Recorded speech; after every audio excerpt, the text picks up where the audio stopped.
Well, hey everybody, it's a beautiful day here in Parkville, which is just a not so gentle reminder that we've already made our way through a lot of the term.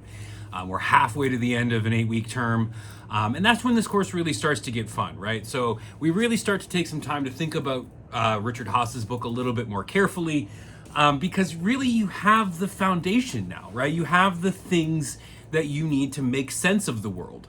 The first few weeks are really, they start with this big broad question about, well, there seems to be nothing all that structural about international politics, seems pretty anarchic, seems pretty unordered. But then when we look at the behavior of states, it seems ordered. What counts for that order? Different theories give us different foundations for thinking about that.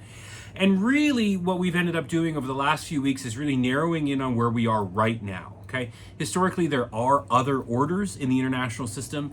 There are the Cold War, there's the Napoleonic order, but we've been living in the liberal international order, which has some very specific characteristics, right? So the idea here, and what I really liked about the discussion forums from last week, is you really started playing with this idea, which is really important in international relations, which is that these structures are shot through with power, right? What we're studying here is power. And it's really important to think about that, right? And that what we want to do is diagnose and think empirically, right? And I really wanted to stress this a little bit as you spend this week considering the international order a little bit more carefully and then engaging with Haas, right? These are empirical questions, right? This is not a normative discipline in the first instance. It's a discussion about not what we would like the international structure to be, but what is it right now? How can we use history, the theories that we've used, the theories we've developed from an understanding of history to diagnose what's happening today so that we can loosely predict or understand what states are doing, right? And I think that's really important. We are social scientists. And Michaela really had an interesting point about that when she asked a question in the discussion forum about sovereignty, right? What is sovereignty? How does it work? How does it influence international politics? And I thought that was really great, right? About how it really gets at this idea about recognition and state interaction and how does that come to shape how states interact with each other. I also thought it was interesting that Dylan really brought out this idea about China, right, and order and the nature of the system. And in his posts, we really got that back and forth, right, about trying to think about, well, yes, it's tense right now with China, right, but it was tense between the United States and the Soviet Union during the Cuban Missile Crisis. And what we learned from that experience was that the conditions will actually deeply shape what is and is not possible, right? And we get that. And I thought Dylan's back and forth was really interesting because on the one hand, it does look like China, even though they're an authoritarian state, really need that economic growth, really need the global market in order to develop, really have tied a lot of their economic and political power to access to the global market. Are those incentives enough to suck sort of China in and stabilize relations, if not make them outright peaceful? But at the same time, some of the structural imbalances of that global economy are creating a drive to populism, both here and abroad, right? People are deeply questioning our commitment to these systems, to these structures that have made us wealthy, but have created problems of inequality at home. And what's really, really interesting there is this back and forth between material and political forces, right?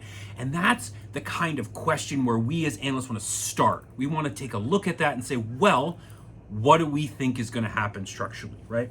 Now, I want to say that in the discussion forums last week, many of you kind of waffled a little bit in the sense that you didn't really pick up the core question. What are the strengths and weaknesses of the system as we can observe it, right? And, you know, how does that help us think about what we should do, right? What things can we leverage? Earlier in the term, we really did get at this idea that while state action is deeply tied to structure, right, there are decisions we can make that allow us to sort of choose our own adventure in the system, right?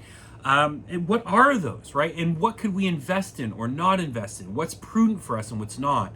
As an analyst, you really need to be thinking about structure in order to answer that really well. And Danielle started to get at that, about sort of US decisions about the system and what they mean for the likely outcomes. Now, in general, what really became true is the strains of the balance of power and the material incentives of the global system, okay? And that's where we are right now. That started coming out in the discussion forums last week. Great. We're going to continue developing that thread this week. I want you to think about this as you're going through preparing your final your reflection paper and you're submitting it, is that this is a core question, right? Liberal and to lesser extent, liberal and constructivist theorists have argued that something happened with U.S. power. We created norms that expected states to respect each other, expected them to behave diplomatically, not through military force, expected them to follow rules, if loosely and a little bit apocryphally, right? And liberal systems that meant that the immense amount of material and social and economic good that came out of these systems will not mean that states will get along, but it will become an incredibly powerful force to push them toward diplomacy, to push them to find ways to at least keep the system managing. But that is existing at the same time that the balance of power really is shifting. And that's a question for us, right? What happens now, right? Will that system survive as the relative power of the hegemony that built it wanes? Are those incentives strong enough? Are those market effects strong enough? Or will the balance of power actually start to erode those connections? Now, realize this shouldn't be a normative question. You should actually look at state behavior. You should actually look at what states are doing. Look at trade statistics. Look at behavior. Look at events and try to actually figure out what is happening, okay?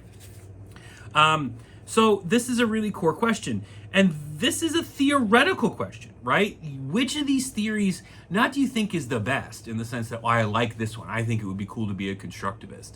But no, do you actually think that it's the one that helps you explain the actual observable behavior of states the best way and use that as the starting point for your discussions, okay? Now, in this week, you'll have more of this when I give you my lecture material for tomorrow. I guess I'm losing track here a little bit. It's already been a long semester. But you're going to get this idea that there's also this other strain, right? That the international system as it is right now has a legitimacy problem because there are so many states that aren't great powers, that weren't necessarily the ones that the system was designed to benefit, who don't have the relative power, that may actually be asking for that. The system may not be able to cope with these discussions. Now, Haas has an argument. You're going to get it in part 2 of the book as to how we could manage that. But for you right now, I think you can think about it as we've had two strains, right? One is the balance of power and globalization and great powers, right? And then the other one is this idea of, well, actually the system is bigger, it's broader, there are more states, there's more things happening, there are regional organizations, so on and so forth. What does that mean? Okay, so I'm really excited to see what you come out with for your reflection papers. This course so far has been great. I'm really excited to get your thoughts on the current liberal international order. And if you have any questions, do please reach out to me, and I'm happy to help. So I hope you have a great afternoon wherever you are, and good luck with your writing.